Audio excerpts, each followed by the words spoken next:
Welcome to Every LA Talks with Los Angeles real estate agent Matias Baker Masucci.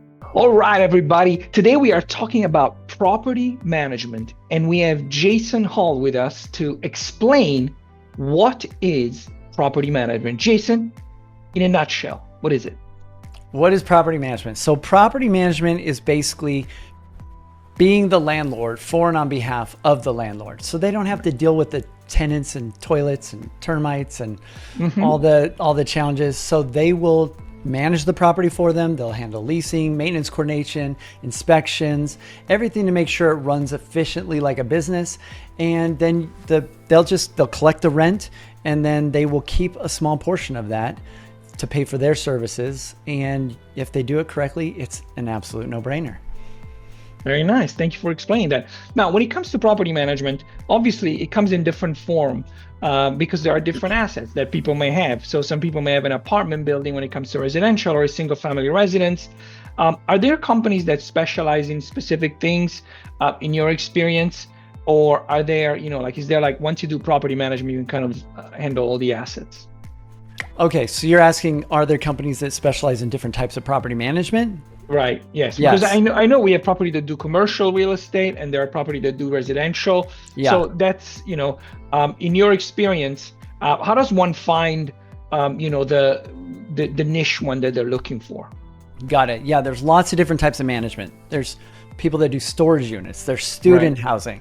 There's HOAs or condos associations. There's long-term residential. There's short-term residential. There's mid-term residential.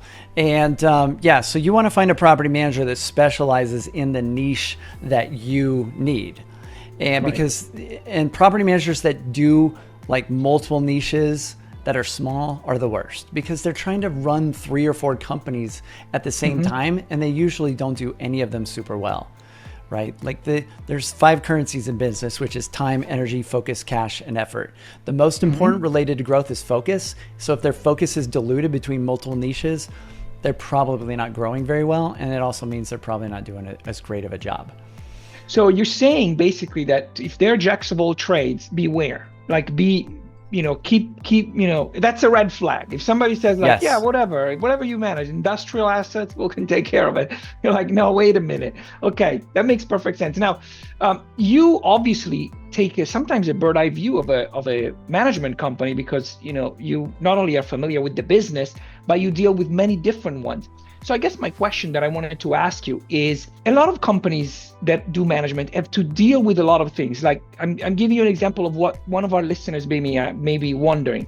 Maintenance is one of the things you mentioned, toilets, right? Termites, whatever. And another things that you mentioned is the tenants, right? That's like a personal relationship. People call and say like, hey, this is happening, or my neighbor is too loud, or whatever the story may be.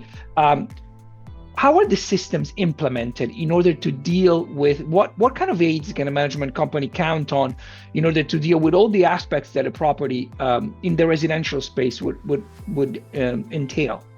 Okay, so do you want to know about good companies or bad companies? Thank you. Good point. Let's talk about how one becomes a good company. So. So the mistake that bad companies make is they give all of their residents or tenants and all of their owners that they manage properties for a blank check to steal all of their profits. And on the blank check is written, call me whenever you want to. Steal all my profits. Now, good investors want managers, the savviest investors, the smartest ones that I've had on my podcast, they want a property manager that they don't have to talk to. They want them to actually do their job and manage. But if an owner thinks that they need to manage and micromanage their manager, that's a bad scenario. And so bad property managers set up the game in which they don't set good boundaries, they don't set healthy expectations, and they make the investors, their owners, feel even more anxious by communicating everything all the time.